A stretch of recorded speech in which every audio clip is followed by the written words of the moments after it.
Indo British advanced pain clinic. నొప్పి మాయం, surgery దూరం.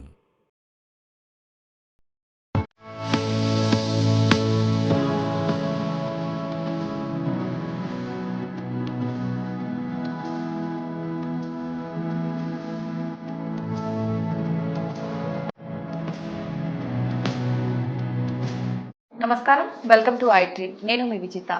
ప్రస్తుతం మనతో పాటు ఉన్నారు Indo British advanced pain relief clinic నుంచి డాక్టర్ విజయ్ భాస్కర్ బండికట్ల గారు.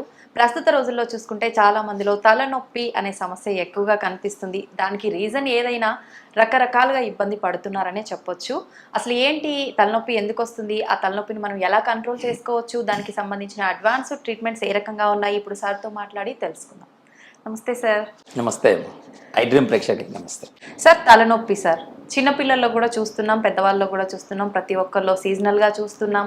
కొంతమంది పొల్యూషన్లోకి వెళ్తే ఎక్కువగా వస్తుంది అంటుంటారు, కొంతమంది సమ్మర్లో, కొంతమంది వింటర్లో, రకరకాలుగా చెప్తుంటారు సార్. అసలు ఏదేమైనా తలనొప్పి ఎందుకు వస్తుంది సార్, దానికి సంబంధించిన ట్రీట్మెంట్స్ ఏ రకంగా ఉన్నాయి? తలనొప్పి అనేది ఒక పెద్ద తలనొప్పి, పేషెంట్కే కాదు డాక్టర్ కూడా చాలా పెద్ద తలనొప్పి అండి అది. అయితే ఎక్కడి నుంచి వస్తుంది నొప్పి అనేది, ఇప్పుడు తలలో చాలా కాంప్లెక్స్, తల అనేది ఎన్నో రకాల ప్లేసుల నుంచి రావచ్చు. అంటే అందరం భయపడేది తలనొప్పి రాగాలనే ఏంటి, బ్రెయిన్లో ఏమైనా క్యాన్సర్ వచ్చిందా, ట్యూమర్ పెరిగిందా, బ్రెయిన్ ట్యూమర్ అంటాము, ఇంకేదన్నా ప్రాబ్లమ్స్, పెద్ద ప్రాబ్లమ్స్ ఏమైనా ఉన్నాయా అనే దాని గురించి భయం ఉంటుంది. సో అయితే 99% అలాంటి ప్రాబ్లమ్స్ ఉండవు. ఇవి సాధారణ తలనొప్పులు ఎక్కువ ఉంటాయి. ఎక్కువ శాతం మందిలో వచ్చే నొప్పులు ఎలా ఉంటాయి, స్ట్రెస్ హెడేక్, నిద్ర సరిగ్గా పోలేదు, ఆందోళన చెందుతున్నాము, లేకపోతే ఇలాంటి రకరకాల కారణాల చేత చాలా వస్తాయి. సో ఇప్పుడు మనం చూస్తే గనక తలనొప్పి బ్రాడ్గా చెప్తే కొన్ని రకాలలో, కొన్ని తలలో అంటే మెదడు ఈ చుట్టుపక్కల భాగంలో వచ్చేది హెడేక్ అంటాం మనం, ఇంతవరకు వచ్చేవి. అలా కాకుండా కొంతమంది ముఖంలో నొప్పులు వస్తాయి, ఫేషియల్ పెయిన్స్ అంటాం వీటిని. ఇవి రెండో రకంలో. ఓకే, ఇది హెడేక్, ఫేషియల్ పెయిన్స్. కొద్ది మందిలో మెడనొప్పులు ఎక్కువైనప్పుడు ఈ మెడనొప్పి నిదానంగా తలకి పాకుతూ ఉంటుంది, ఇది సెర్వైకోజెనిక్ హెడేక్స్ అని అంటాము. సో ఇలాగా బ్రాడ్గా ఇప్పుడు నేను 3 చెప్పాను. ఇంకా కొంతమందిలో ఏమవుతాయి, ఈ ముఖంలో వచ్చే నొప్పులు ఏవైతే ఉంటాయో వీటితో పాటు వీళ్ళకి ముఖమంతా వేడిగా ఎర్రగా వాపులు వచ్చేసేసి కళ్ళల్లో నుంచి ముక్కులో నుంచి నీళ్లు కారిపోయి ఇలాంటివి వస్తాయి, ఒక పక్కన వస్తూ ఉంటాయి. ఓకే, వీటన్నిటిని ఆటోనామిక్ హెడేక్స్ అంటాము. ఓకే, ఆటోనామిక్ హెడేక్స్ అంటే ఏంటి అని అంటే, మనకి కొద్దిసార్లు మనం చూస్తూ ఉంటాం, చలిలోకి వెళ్ళినప్పుడు చేతులు తెల్లగా అయిపోతాయి, సడన్ గా అక్కడి నుంచి మళ్ళీ మనము లోపలికి వచ్చినప్పుడు ఏసీల్లో కూడా మనం చూస్తూ ఉంటాము. ఇది అంటే ఏంటి, రక్త ప్రసరణ అనేది మార్పులు చెందుతాయి. ఈ రక్త ప్రసరణలో మార్పులు చెందినప్పుడు మనకి ఆ చేతిలో తెల్లగా ఎర్రగా అవటము అనేది కొన్నిసార్లు బ్లూగా అయిపోతాయి చేతులు, రక్త ప్రసరణ తగ్గిపోయినప్పుడు, లేదా పెరుగుతున్నప్పుడు ఎర్రగా అవుతాయి, స్టేబుల్గా ఉన్నప్పుడు ఒక రకం. ఇలా రకరకాల మార్పులు మనం ఎలా అయితే చూస్తామో అదే రకమైన మార్పులు మన ముఖంలో కూడా చూస్తూ ఉంటాము. ఈ స్ట్రెస్ కానీ కొన్ని రకాల ఆహారాలు తీసుకున్నప్పుడు ఇలాంటివన్నిటి వల్ల కూడా మన తలనొప్పులు వస్తాయి. సింపుల్ చెప్పాలంటే, ఇప్పుడు మనం హెడేక్ గురించి మీరు ఇందాక అడిగారు.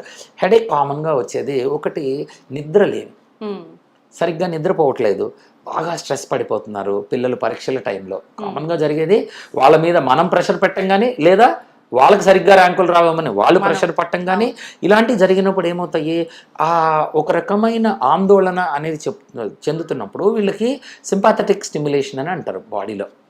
అంటే మనము ఒక చాలా పెద్ద పని పెట్టుకొని చాలా యాంగ్జైటీ తోటి మనం ఉన్నప్పుడు మన హార్ట్ రేట్ పెరిగిపోతూ ఉంటుంది, గుండె చాలా ఫాస్ట్గా కొట్టుకుంటుంది, నాకు బీపీ పెరిగిపోయింది అని అంటాము, ఆ బీపీలు పెరిగిపోతాయి, షుగర్లు పెరిగిపోతాయి. ఇవన్నీ ఎప్పుడు జరుగుతాయంటే ఆందోళన అనేది మనలో పెరుగుతున్నప్పుడు ఇవన్నీ జరుగుతూ ఉంటాయి.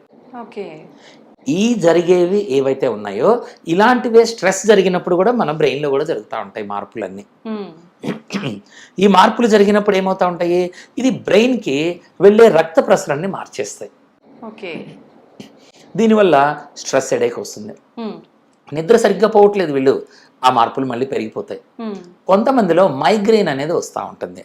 దానివల్ల ఏమవుతుంది, లోపల జరిగే కొన్ని బ్లడ్ సర్క్యులేషన్లో మార్పులు వస్తాయి, కొంత నరాల్లో కూడా కొంత మార్పు వచ్చేస్తుంది, దాన్ని మైగ్రెయిన్ అని అంటూ ఉంటాము.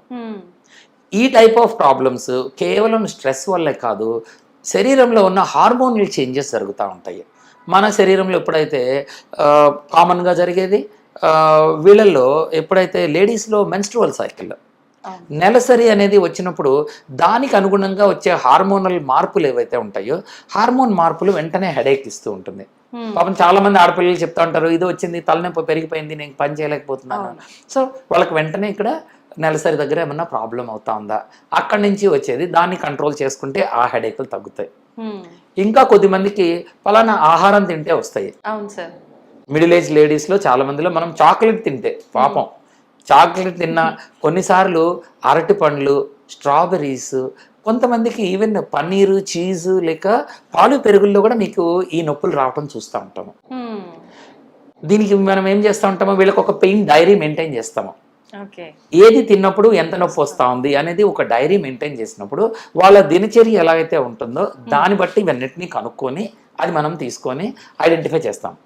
పోలీస్ ఇన్వెస్టిగేషన్ లాగానే ఒక ఇన్వెస్టిగేషన్ చేస్తే అందులో నుంచి ఎక్కువ భాగం మీరు పలానా ఐటమ్ తిన్నప్పుడు మీకు నొప్పి వస్తూ ఉంది అనేది మనం కనుక్కుంటే కనుక దాన్ని మనం తగ్గిస్తే మనకి పెయిన్ రిలీఫ్ అనేది, హెడేక్ అనేది, రిలీఫ్ అనేది కనుక్కోగలుగుతుంది చాలా తేలిగ్గా.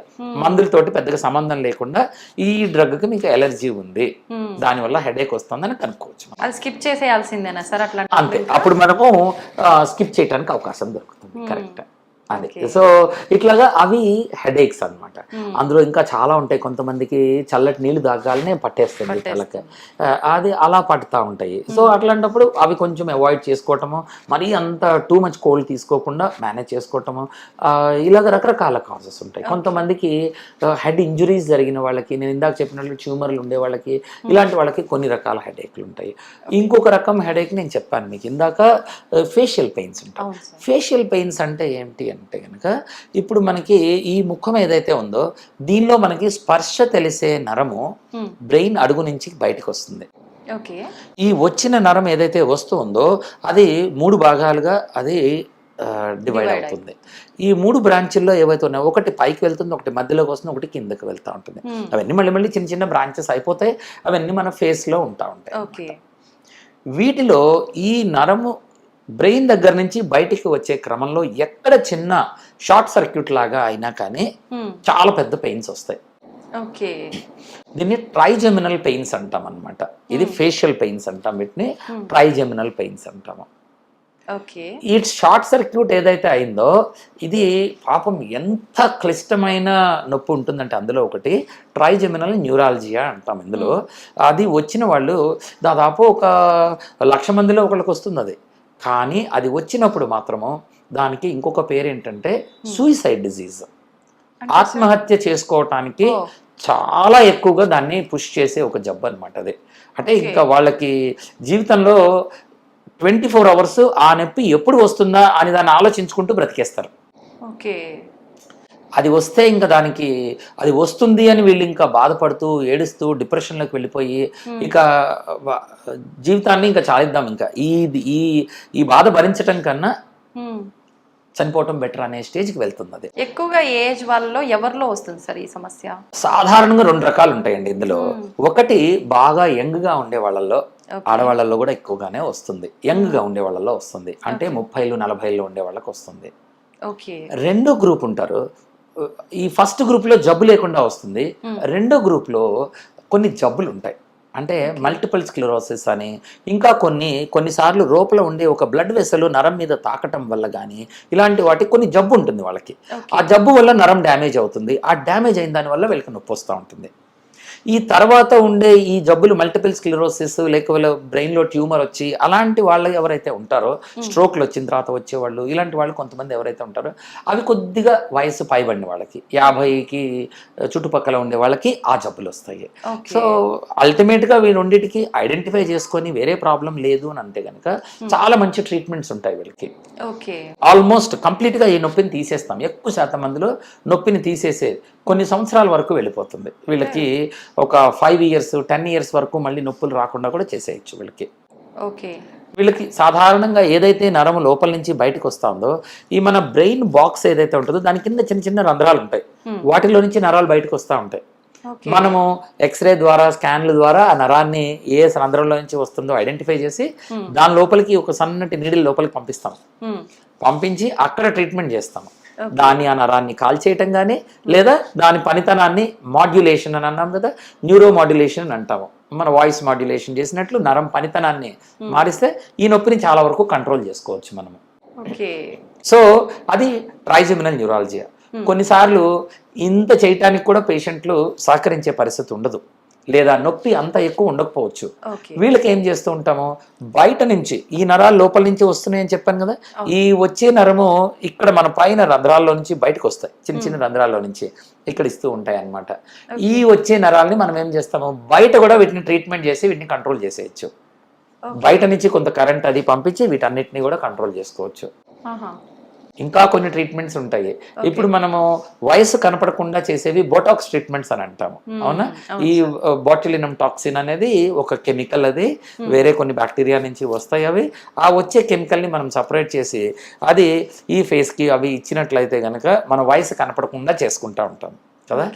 కానీ అదే ట్రీట్మెంట్, అదే మందుని ఈ నొప్పులు రాకుండా కూడా వాడుకోవటానికి అవకాశం ఉంది. సో ఇలాంటి ట్రీట్మెంట్స్ కూడా చాలా ఎఫెక్టివ్గా మనం వాడుకోవచ్చు అనమాట. ఇలా రకరకాలు, అఫ్ కోర్స్ మెడికల్ మేనేజ్మెంట్ ఉంటుంది, రకరకాల మెడిసిన్స్ వల్ల కూడా దీన్ని మనం కంట్రోల్ చేయడానికి అవకాశం ఉంటుంది. ఫస్ట్ అవి ట్రై చేస్తాము, మెడిసిన్స్ ట్రై చేస్తాము, చిన్న చిన్నవి అయితే థెరపీల ద్వారా ట్రై చేస్తాము. అది కుదరకపోతే ఈ నీడిల్స్ ద్వారా రకరకాల నరాలు ఎక్కడైతే ఉంటాయో బయట వీలైతే, లేకపోతే లోపలికి వెళ్ళి వీటిని చేస్తూ ఉంటాము. ఇవన్నీ చేసిన తర్వాత కూడా పేషెంట్కి పోలేదనుకోండి, అప్పుడు ఈ నరాల దగ్గరికి మనము చిన్న చిన్న ఎలక్ట్రోడ్లు పంపించి చిన్న బ్యాటరీలు అమర్చి దాని ద్వారా ఈ నరాల పనితనాన్ని పర్మనెంట్గా కూడా మార్చడానికి వీలవుతుంది అనమాట. ఇవి అడ్వాన్స్డ్, చాలా అడ్వాన్స్డ్ ట్రీట్మెంట్స్ అనమాట. అలా చేయడం వల్ల అంటే ఛాన్స్ పర్మనెంట్గా సొల్యూషన్ ఉంటుందా సార్? కొన్ని రోజుల వరకు, మంత్స్ వరకు? ఇవి ఎలా ఉంటుంది, ఒక నరము యాక్టివేట్ అయిపోయి అది కరెంట్ సిగ్నల్ వేస్తాం అనుకోండి పైకి, మనకి షార్ట్ సర్క్యూట్ అయిపోయి సిగ్నల్ అవుతాం. అప్పుడు మనం ఏం చేస్తాము, ఆ మధ్యలో ఇంకొక అబ్స్ట్రక్షన్ పెట్టేసేసి ఆ కరెంట్ పైకి వెళ్ళనివ్వకుండా మనం ఆపటం జరుగుతుంది అనమాట. అది చేసేది. సో ఇది ఈ ట్రీట్మెంట్స్ అన్ని అడ్వాన్స్ ట్రీట్మెంట్స్, ఇప్పుడు దానికోసం చేస్తూ ఉంటాం మనం. అట్లా అయితే కొంతమంది చిన్నపిల్లల్లో కూడా ప్రజెంట్ చూసుకుంటే హెడ్ ఏక్స్ అంటున్నారు, నెక్ పెయిన్ అంటున్నారు. ఎందుకని సార్? దానికి రీజన్ ఏంటంటారు? చాలా మటుకు పిల్లల్లో చాలా తేలిగ్గా స్ట్రెస్కి లోనవుతారండి ఎక్కువ భాగము. ఓకే, వాళ్ళకి ఫస్ట్ వచ్చే కంప్లైంట్, వాళ్ళు స్ట్రెస్లోకి వెళ్ళారు అని అంటే ఆహారం సరిగ్గా తీసుకోకపోవటము, సంతోషంగా ఉండకపోవటము. తర్వాత సొమటైజేషన్ అని అంటాము. సొమటైజేషన్లో ఏం జరుగుతుంది, వాళ్ళు తలనొప్పి అని కానీ కడుపు నొప్పి అని కానీ ఇంకా ఎక్కువగా నడుములో నొప్పులు కానీ చెప్తా ఉంటారు. ఇవి ఎక్కువగా జరిగేది. అయితే ఎప్పుడైతే ఒక పిల్లవాడు అలా చెప్తున్నాడో మనం వెంటనే ఆలోచించాల్సిందంటే వీళ్ళకి నిజంగా ఏమైనా ప్రాబ్లం ఉందా అంటే, వీళ్ళకి ఒక బ్లడ్ క్యాన్సర్ ఉండొచ్చు, బ్రెయిన్లో ట్యూమర్ ఉండొచ్చు, లేదా కడుపులో ఇంకేదైనా జరిగి ఉండొచ్చు, ఇంకేదైనా పెద్ద ప్రాబ్లం జరిగి ఉండొచ్చు. లేకపోతే చక్కగా తిని ఆడుకునే పిల్లవాడు ఎందుకు చెప్తాడు? సో ముందు వాటిని తీసేస్తాం, వీటిని రెడ్ ఫ్లాగ్స్ అంటాం మనం. ఈ రెడ్ ఫ్లాగ్ అనేది మనం రూల్ అవుట్ చేసుకొని, అది 1% కాదు కదా, 0.1% ఛాన్స్ ఉన్నా కానీ ముందు దాన్ని రూల్ అవుట్ చేయాలి. అది రూల్ అవుట్ చేసుకున్న తర్వాత అవి ఏవి కనపడలేదు, అన్నీ బాగున్నాయి అని అనుకుంటే ఎస్, ఈ బాబుకి కొద్దిగా సొమటైజేషన్ ఉంది, లేదా స్ట్రెస్కు లోన్ అవుతున్నాడు, వాటిని తీయాలి. ఇప్పుడు అందరి పిల్లలు ఒకలాగా చదవరు, అందరి పిల్లలు ఒకలాగా ఆడరు. కానీ పేరెంట్స్కి కాంపిటీషన్ ఉండొచ్చు, వాళ్ళ అబ్బాయి బాగా చదువుతున్నాడు, మా అమ్మాయి సరిగ్గా చదవట్లేదు అని వీళ్ళ మీద ప్రెషర్ బిల్డప్ చేయకూడదు మనము. సో నిదానంగా అవి కొద్దిగా మనం మార్పులు చేసుకుంటే అవుతాయి. ఇంకా ఎక్కువ కారణం ఏంటి, పిల్లల్లో వచ్చేసేసి కళ్ళకు సంబంధించి వీళ్ళకి విజువల్గా కొంత ప్రాబ్లమ్స్, అంటే నరంలో ప్రాబ్లం ఉండొచ్చు, లేదా గ్లాసెస్లో ప్రాబ్లం ఉండొచ్చు, లేదా సైనస్లో ప్రాబ్లం ఉండొచ్చు, జలుబు చేసినప్పుడు చెవులు దిబ్బెడ వేసిపోతాయి, మూసుకుపోతాయి, ఇలాంటివి జరగచ్చు, పళ్ళల్లో ఇన్ఫెక్షన్ ఉండొచ్చు. ఇవన్నీ కూడా మనకి నరాలలో నొప్పులు ఇచ్చేస్తాయి. సో చాలా జాగ్రత్తగా హెడేక్ అనేది, అందుకే నేను headache is a real headache for the doctor also. ఎందుకంటే ఇన్ని రకాల కారణాలు ఉంటాయి, వీటన్నిటిని మనం ఒక్కొక్కటి మనం సపరేట్ చేసుకొని ఇవన్నీ ఏవి లేవు లేవు లేవు అంటే టైం పడతాయి. పేరెంట్కి ఫ్రస్ట్రేటింగ్గా ఉంటుంది, ఇంకా తెలియలేదు అని. ఓకే, కానీ మల్టిపుల్ స్పెషలిస్ట్, ఒక ఈఎన్టీ డాక్టర్ దగ్గరికి వెళ్తాము, ఒక కంటి డాక్టర్ దగ్గరికి వెళ్తాం, డెంటల్ డాక్టర్ దగ్గరికి వెళ్తూ ఉంటాము, ఫిజిషియన్ దగ్గరికి వెళ్తూ ఉంటాం, న్యూరాలజిస్ట్ దగ్గరికి వెళ్తూ ఉంటాము. అన్నీ ఒక్కొక్కటి రూల్ అవుట్ చేసుకోవాలి. ఇవన్నీ కూడా ఒక్కొక్కళ్ళు కోఆర్డినేట్ చేస్తాం, అదే చేస్తూ ఉంటాం జనరల్గా. ఇలా హెడేక్ వచ్చిన పేషెంట్స్కి ఇవన్నీ ఏం లేవు అని చూసుకొని అప్పుడు ఓకే మీకు ఇంకా ఈ పెయిన్ ఉంది, మెడలో స్పాండలోసిస్, పెద్దవాళ్ళు అయితే కనుక 25-30 years సర్వైకల్ స్పాండలోసిస్ అని అంటాము, మెడలో బాగా నొప్పి ఉంది, స్కాన్ తీసి అరిగింది, డిస్క్లో ప్రాబ్లం వచ్చింది, ఇక్కడ మనము ట్రీట్మెంట్ చేస్తే నొప్పి తగ్గే అవకాశం ఉంది, లేదా ఇక్కడ పైకి వెళ్ళే నరాలని బ్లాక్ చేస్తే తగ్గే అవకాశం ఉంది, థెరపీలు చేయొచ్చు, ఫిజియోథెరపీ చేయొచ్చు. ఇలాంటి ఏమి ట్రీట్మెంట్ చేస్తే వీళ్ళకి బెటర్ ఉంటుంది, ఏ మెడిసిన్ వాడితే బెటర్ ఉంటుంది, ఇవన్నీ చూసుకొని ముందుకు తీసుకుని వెళ్ళాలి. ఓకే, అలా ముందు ప్రాబ్లం ఏంటి డీటెయిల్ గా తెలుసుకున్న తర్వాతే ట్రీట్మెంట్. ఎప్పుడైనా సరే it is all about finding the problem. ఎక్కడ ప్రాబ్లం ఉంది తెలుసుకుంటే, ప్రాబ్లం ఎక్కడుందో తెలిస్తే దానికి సొల్యూషన్ చేయటం చాలా తేలిక అవుతుంది.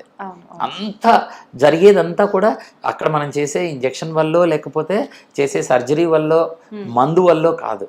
ముందు ప్రాబ్లమ్, ఇందాక నేను చెప్పినట్లు పిల్లవాడికి ఒక చిన్న స్కూల్లో ఇష్యూ వచ్చి ఉండొచ్చు, అది మనకి ప్రొజెక్షన్ అనేది మనకి దీనివల్ల ఉండొచ్చు. అది మనం పెద్దవాళ్ళు పట్టించుకోకపోతే వాడు సొమటైజేషన్ తోటి చెప్తారు. ఆడపిల్లకి ఇంకేదన్నా ప్రాబ్లం ఉండొచ్చు, స్కూల్లో కానీ బయట వేరే వాళ్ళతోటి మనకు చెప్పుకోలేని ప్రాబ్లం ఉండొచ్చు. That will all come out as this. అది ఇలా మనకి హెడేక్ రూపంలోనో, కడుపు నొప్పి రూపంలోనో పాప చెప్తూ ఉంది అని అంటే ఇక్కడ ఏం జరిగింది ఇక్కడ అనేది మనము ఫస్ట్ దాన్ని ఐడెంటిఫై చేయాలి. దానికోసం టైం స్పెండ్ చేయాలి మనం ఎప్పుడు కూడా. అయితే సార్ కొంతమంది అంటే ఫుడ్ ఆలస్యంగా తిన్నా కూడా నాకు తలనొప్పి వస్తుంది అంటుంటారు, అది ఏ రిలేటెడ్ గా ఉంటుంది? హైపోగ్లైసీమియా. నేనే ఒక ఎగ్జాంపుల్.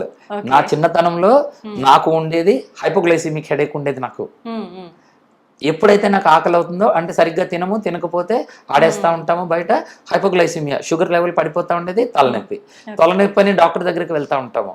డాక్టర్ దగ్గరికి వెళ్తా ఉంటే ఇవన్నీ పట్టించుకున్నప్పుడు ఏంటి మందులు రాస్తూ ఉంటారు, ఏవో మందులు చూస్తూ ఉంటాము. ఓకే, ఇలాగే ఒకటి ఆకలి అయ్యి హైపోగ్లైసిమియా వచ్చేది ఒకటి ఉంటుంది. అలాగే కొన్ని ఆహారాలు పడకుండా ఉన్నప్పుడు కూడా కొంత వస్తూ ఉంటుంది. ఇలాగా రకరకాల హెడేక్లు అందులో ఉంటాయి అన్నమాట. హైపోగ్లైసిమిక్ చాలా కామన్ గా ఎవరికి చూస్తూ ఉంటాము? Sugar patients. ఒక చైల్డ్, మీకు 10 సంవత్సరాల పాపకి సడన్ గా ఈ హెడేక్స్ చెప్తున్నారు, చెమటలు పట్టేస్తున్నాయి, కింద కూర్చుంటున్నారు, తలనొప్పి అని పట్టుకుంటున్నారు అని అంటే వాళ్ళకి బ్లడ్ షుగర్ పడిపోతా ఉండొచ్చు. Hypoglycaemic headache.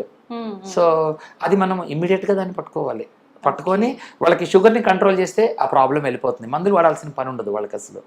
ఈ ప్రాబ్లమ్ ఐడెంటిఫై చేయాలి. సో ఇది వెరీ ఇంపార్టెంట్. ఇది పెద్దవాళ్ళలో కూడా జరుగుతుంది, పిల్లల్లోనే కాదు. 30 ఏళ్ళు, 50 ఏళ్ళు, 70 ఏళ్ళు ఎవరికైనా కానీ హైపోగ్లైసిమిక్ అటాక్స్. షుగర్ ఉన్న పేషెంట్స్ మందులు వేసుకుంటున్నా కానీ మందు డోస్ ఎక్కువైంది, రకరకాల ఇప్పుడు డైట్లు అవి ఫాలో అవుతున్నారు అందరూ. డైట్ ఫాలో అయినప్పుడు ఆటోమేటిక్గా మీకు షుగర్ లెవెల్స్ దానంతా అది కంట్రోల్ అవుతుంటుంది. అప్పుడు మనం వేసుకునే మందు ఎక్కువైపోయింది అనుకోండి, మళ్ళీ హైపోగ్లైసిమియా వస్తుంది. సో చాలా కేర్ఫుల్ గా ఫాలో అవుతా ఉండాలి దీన్ని. అదే ఇవన్నీ చేసిన తర్వాత కూడా ఇప్పుడు మనకి నేను ఇందాక చెప్పినట్లు మెడ అరిగిపోతా ఉంది, లేదా నరం డ్యామేజ్ అయింది, లేదా ముక్కల్లో వాపు వచ్చేస్తా ఉంది, కళ్ళలో నీళ్ళు వచ్చేస్తున్నాయి, ఇవంతా కూడా ఇలాంటివి వచ్చినాయి అనుకోండి, వాటికి సపరేట్ ట్రీట్మెంట్ చేస్తూ ఉంటాము, థెరపీలు చేస్తూ ఉంటాము. ఇవి చేసినప్పుడు ఆ నరానికి ట్రీట్మెంట్ చేస్తే వెంటనే తగ్గుతుంది. ఇప్పుడు మన ఫేస్కి ఇప్పుడు మనకు ఒక్కోసారి లైట్లోకి వెళ్తే కనుపాప చిన్నది అవుతుంది, చీకట్లోకి వెళ్తే కనుపాపలు పెద్దవి అవుతాయి, మనం చూస్తాం. ఇవన్నీ కూడా బాడీలో ఒక సిస్టమ్ కంట్రోల్ చేస్తా ఉంది దీన్ని. అదే మన ఫేస్ లో ఉండే సర్క్యులేషన్, కోపం వచ్చింది అనుకోండి మనకేమవుతుంది, మొహం అంతా ఎర్రగా అయిపోతుంది. అలాగే భయం వేసింది అనుకోండి మొహం పాలిపోయినట్లు అవుతుంది కదా. ఇవన్నీ ఏదో కంట్రోల్ చేస్తాం కదా, బ్లడ్ సర్క్యులేషన్ అంతా బ్రెయిన్ కాదు కంట్రోల్ చేసేది, వేరేది కంట్రోల్ చేస్తా ఉన్నాయి. ఈ కంట్రోల్ చేసే ఈ నాడీ వ్యవస్థ ఏదైతే ఉందో ఇది సపరేట్ వ్యవస్థ, ఆటోనామిక్ సిస్టమ్ అంటాం దీన్ని.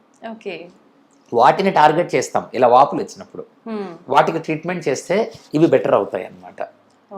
వాటికి బ్లాక్స్ చేస్తూ ఉంటాము, వాటిని పని చేయనీయకుండా అబ్లేషన్స్ చేస్తూ ఉంటాము, న్యూరోలైసిస్లు చేస్తూ ఉంటాము, లేదా వాటిని మాడ్యులేట్ చేయడానికి బయట నుంచి కానీ లోపల నుంచి కానీ న్యూరో మాడ్యులేషన్ చేస్తూ ఉంటాం. ఇలాంటి రకరకాలు అవి చేసి దాన్ని ఇంప్రూవ్ చేయొచ్చు. అలా అన్నమాట. మొత్తానికైతే తలనొప్పి అని అనుకుంటాం కానీ తలనొప్పిలో కూడా చాలా రకాలు ఉంటాయండి. ట్రీట్ చేసే విధానం కూడా అడ్వాన్స్డ్ గా చాలా రకాల ట్రీట్మెంట్స్ అయితే మన దగ్గర అవైలబుల్ గా ఉన్నాయి. అబ్సల్యూట్లీ. ఇవన్నీ కూడా ఇందులో ఇంకా ఇప్పుడు నేను చెప్పిన ఈ పిల్లలకి స్ట్రెస్ రిలేటెడ్ పెయిన్స్ ఇలాంటి ఏవైతే చెప్పామో, ఆ తర్వాత కొంతమందిలో వచ్చేసేసి పెయిన్స్ ఎక్కువైపోయి వాళ్ళకి నిద్ర పట్టక దాని నుంచి నొప్పులు వస్తాయి. ఇలాంటి వాళ్ళకి చాలా మందికి ఆ డిస్ట్రాక్షన్ అనేది చాలా ఉపయోగం అవుతుంది. యాంగ్జైటీ లెవెల్స్ తగ్గించటము, వాళ్ళకి పెయిన్ గురించి ఎక్స్ప్లెయిన్ చేయటము, ఇవన్నీ ఏంటంటే ఇప్పుడు ఇక్కడ క్లినిక్లో మనకి వర్చువల్ రియాలిటీ ఉంటుంది. ఇప్పుడు మనము ఆర్టిఫిషియల్ ఇంటెలిజెన్స్ అవి మనం వింటా ఉన్నాము, ఇవి మెడిసిన్ లో కూడా వచ్చేసాయి. ఇప్పుడు మనం దాని మీద రీసెర్చ్ అది చేస్తూ ఉంటాం అనమాట. ఈ వర్చువల్ రియాలిటీలో ఈ హెడ్ గేర్ అది పెట్టేసేసి వాళ్ళకి ఒక కొత్త ప్రపంచాన్ని మనం క్రియేట్ చేసి దానిలో నుంచి మనము వాళ్ళ పెయిన్ ని తగ్గించడానికి మనము ట్రీట్మెంట్స్ చేస్తూ ఉంటాము. ఓకే. సో ఇవి చేస్తే కూడా దీని నుంచి మంచి రెస్పాన్సెస్ ఉంటాయి. ఇవన్నీ జరగని వాళ్ళు కొంతమంది ఉంటారు. ఎట్టి పరిస్థితుల్లో వీటిని జరగలేదు అని అంటే ఇప్పుడు ఫర్ ఎగ్జాంపుల్ మెడ నుంచి పైకి వెళ్ళే న్యూరాలజియా, ఆక్సిపిటల్ న్యూరాలజియా అని అంటాము. కొన్నిసార్లు ఇలాంటి నొప్పులు ఉంటాయి. వాళ్ళకి కొన్ని కరెంట్ వైర్లు లాంటివి ఎలక్ట్రోడ్స్ అంటాం, వాటిని ఎలక్ట్రోడ్స్ని అమర్చి దానికి పంప్ అనేది అమరుస్తాము. అంటే ఒక చిన్న బ్యాటరీ లాంటి పేస్ మేకర్ లాంటి డివైస్ అనమాట. ఓకే. ఆ పేస్ మేకర్ డివైస్ ఏదైతే ఉంటుందో దానికి ఈ వైర్లు కనెక్ట్ చేసి పేషెంట్కి ఇచ్చేస్తాం. లోపల పెట్టేస్తాం, బాడీ లోపల, ఇంకా బయటికి ఏం కనపడదు. బట్ మన చేతిలో రిమోట్ ద్వారా దీన్ని మొత్తాన్ని కంట్రోల్ చేసుకోవచ్చు మనం. ఓకే. దాన్ని స్టార్ట్ చేసినప్పుడు ఈ కరెంట్ వైర్స్ ఎప్పుడైతే యాక్టివేట్ అవుతాయో ఇవి నొప్పి నరాన్ని బ్లాక్ చేసేస్తాయి. అలా చేసుకొని దీన్ని ఇంప్రూవ్ చేసుకోవడానికి వీలవుతుంది అనమాట. ఓకే. సో ఇది అడ్వాన్స్డ్ టెక్నిక్స్ ఏమంటారు, ఆక్సిపిటల్ స్టిమ్యులేషన్ అని అంటాము, ఆక్సిపిటల్ నర్వ్ స్టిమ్యులేషన్ అని అంటాం అనమాట. ఇక్కడ ఉండే ఆక్సిపిటల్ నర్వ్స్, అలాగే సూపర్ ఆర్బిటల్ నర్వ్ స్టిమ్యులేషన్, తర్వాత స్పీనోపాలటైన్ నర్వ్ స్టిమ్యులేషన్, ఇలాగా స్పెసిఫిక్ నర్వ్స్ని మనం యాక్టివేట్ చేసి వీటిని కంట్రోల్ చేయడానికి సాధ్యమవుతుంది. ఓకే. సో ఇవి చాలా కొద్ది మంది అవసరం పడతాయి. మిగతా అందరికీ ఈ ముందు చెప్పిన ట్రీట్మెంట్స్ ఇవన్నిటితో కూడా థెరపీస్ కానీ లేకపోతే మందులు కానీ లేదా బ్లాక్స్ కానీ అబ్లేషన్స్ కానీ వీటితోటి మనము బెటర్ చేసి కుదరని కొద్ది మందికి అక్కడ దాకా వెళ్తూ ఉంటాం. అయితే సార్ నరాలు బ్లాక్ అవటం అనగానే కొంతమందిలో అయితే చిన్న టెన్షన్ మొదలవుతుంది. నరాలు బ్లాక్ చేస్తున్నాం అంటున్నారు, దానిలో జరగాల్సిన ప్రక్రియ అంతా కూడా ఆగిపోతుంది కదా, నొప్పి ఒక్కటే తగ్గడంతో పాటు దానివల్ల ఎఫెక్ట్ అవ్వదా అని ఆలోచించే వాళ్ళు కూడా ఉంటారు కదా సార్, వాళ్ళకి ఏం చెప్తారు? ఇక్కడ రెండు రకాల పనులండి. ఒకటి వచ్చేసేసి నరం పనితనం అనేది ఎప్పుడైతే మారుతుందో దీన్ని న్యూరోప్లాస్టిసిటీ అంటాము. అంటే మనం ఒక ప్లాస్టిక్ ఏదైతే ఉందో అది లిక్విడ్ లాగా ఉన్నది, మనం ఏ షేప్లో కావాలంటే ఆ షేప్లో ఇస్తాం మనం కదా. ఒక గ్లాస్ కావాలంటే, బౌల్ కావాలంటే, ఇంకొకటి స్పూన్ కావాలన్నా దేన్నైనా సరే మనం ప్లాస్టిక్ని మనం మౌల్డ్ చేస్తాం. అలాగే బ్రెయిన్కి ఒక కెపాసిటీ ఉంటుంది, అది నర్వ్ ప్లాస్టిసిటీ. ఓకే. మనకి ఏ పని అయితే అది ఎక్కువ చెయ్యాలో దానిలాగా అది నరాలు మారిపోతాయి. మనకి ఎక్కువ కాలం నరము నొప్పి ఇస్తాం అనుకోండి, ఆ నొప్పి నరాలు కింద మిగతా నరాలన్నీ మారిపోతాయి. అంటే ఒక నరం చూస్తే మనకి ఎలా ఉంటుంది, స్పర్శ ఉంటుంది, మనకి నొక్కితే తెలుస్తుంది, వేడి తెలుస్తుంది, గుచ్చింది తెలుస్తుంది మనకి కదా, గుచ్చుకున్నట్లు తెలుస్తుంది, ఇలాగా కరెంట్ షాక్ తెలుస్తుంది. ఇవన్నీ వేరు వేరు స్పర్శలు ఇవన్నీ మనకి. ఓకే. ఏ స్పర్శ దానిది, యాసిడ్ పడినా తెలుస్తుంది, మనం పట్టుకుంటే అన్ని చెప్తాము, ఎక్కడ ఏది ఎలా ఉంది అనేది పొజిషన్ చెప్తాం మనం. ఇప్పుడు ఏమవుతుంది, నొప్పి బాగా పెరిగిపోయింది అని అంటే దాని ఉద్దేశం ఏంటి, తాకినట్లు చెప్పాల్సింది అది మనకి నొప్పి కింద చెప్తుంది కొంతమందికి, మనకు తెలుస్తుంది కొన్నిసార్లు కదా. అంటే బాగా అలసిపోయినప్పుడు కానీ అప్పుడు కూడా మనం చూస్తూ ఉంటాము, అబ్బా ఒళ్ళు పచ్చి పుండులాగా అయిపోయింది అని అంటాం మనం, అవునా. అంటే దాని ఉద్దేశం ఏంటి, నరాలన్నీ వేరేగా పనిచేస్తున్నాయి. సో అది న్యూరల్ ప్లాస్టిసిటీ అనేది జరుగుతుంది. ఈ జబ్బు చేసిన వాళ్ళకి ఇప్పుడు మనం తాకితే నొప్పి వచ్చేస్తూ ఉంటుంది. సో ఆ నరాలు వేరేగా పనిచేసేస్తున్నాయి కాబట్టి దాన్ని మళ్ళీ వెనక్కి తీసుకురావాలి. ఓకే. అప్పుడు మనము ఏం చేస్తుంటాము, కామన్గా మన ఫోన్ కానీ మన మొబైల్ కంప్యూటర్ కానీ పని చేయలేదు, గ్లిచ్లు ఇస్తూ ఉంది, ఫ్రీజ్ అయిపోయింది, ఏం చేస్తాం మనం అప్పుడు, స్విచ్ ఆఫ్ చేసి రీస్టార్ట్ చేస్తాం, దాన్ని రీబూటింగ్ అంటాము. అలాగే ఈ నరాలని కూడా మనం ఒక్కసారి బ్లాక్ చేసామనుకోండి, మళ్ళీ అది రీస్టార్ట్ అయినప్పుడు ఈ గ్లిచెస్ పోతాయి. ఇవన్నీ కూడా ఎలక్ట్రికల్ వైర్ లానే ఉంటాయి కాబట్టి అది రీబూట్ చేసినట్లు మళ్ళీ సెట్ అవుతూ ఉంటాయి. చాలా మటుకు దీనివల్ల జరిగిపోతాయి. కొన్నిసార్లు మనం రీబూట్ చేసినా అది పని జరగదు. అప్పుడు మనం ఏం చేస్తాము, ఇక ఈ నరం పని చేయట్లేదు, దానికి కొంత కరెంట్ పంపించి దాన్ని యాక్టివేట్ చేస్తూ ఉంటాం, అది నర్వ్ మాడ్యులేషన్ చేస్తూ ఉంటాము. కొన్నిసార్లు ఏం చేస్తూ ఉంటాము, అసలు ఈ నరం పనిచేస్తేనే చాలా ప్రాబ్లం అయిపోతా ఉంది, పేషెంట్కి నొప్పి ఎక్కువైపోయింది, ఆ నొప్పి వల్ల వాళ్ళ నిద్రపోవట్లేదు, ఆహారం తీసుకోలేకపోతున్నారు, చల్లగా తాగలేరు, వేడిగా తాగలేరు, ఏది చేసినా నొప్పి వచ్చేస్తుంది, ప్రాబ్లమ్స్ అయిపోతున్నాయి. అప్పుడు ఏం చేస్తాము, ఆ నరాన్ని ఆపేస్తాం పని చేయటం. ఇది ఏ స్టేజ్లో ఎంతవరకు చెయ్యాలి అనేది సైన్స్. ఎప్పుడెప్పుడు ఏ ట్రీట్మెంట్ చేయాలి, ఎప్పుడు మాడ్యులేట్ చేయాలి, ఎప్పుడు న్యూరోలైసిస్ చేసేయాలి, పని చేయనీయకుండా చేయాలి, ఎప్పుడు అబ్లేషన్ చేసేయాలి, లేదా ఎప్పుడు మనము దీన్ని కొద్దిగా స్విచ్ ఆఫ్ చేసి ఆన్ చేయాలి, అది blocked. Simple, block is simple, ఒక కొన్ని గంటలు పనిచేస్తాయి, బట్ అది సరిపోతుంది కొంతమందికి. కొంతమంది కొద్దిగా స్టెరాయిడ్ చేస్తాము, కొంతమందికి నర్వ్ మాడ్యులేషన్ చేస్తాం. అలా ఎవరెవరికి ఎంతెంత చెయ్యాలి అనేది మనం ఆ పేషెంట్ని బట్టి, వాళ్ళ ఏజ్ని బట్టి, వాళ్ళ ప్రాబ్లమ్ని బట్టి, మనం ట్రై చేసిన వాటిని బట్టి, వీటన్నిటిని బట్టి డిసైడ్ చేస్తూ ఉంటాం. ఓకే. ఎటువంటి అపోహలు ఏం పెట్టుకోవద్దు, అయితే పర్లేదు, ఈ ట్రీట్మెంట్కి వెళ్ళొచ్చు అంటారు సార్ అయితే. Okay okay sir, thank you sir, thank you very much. నమస్తే అమ్మా.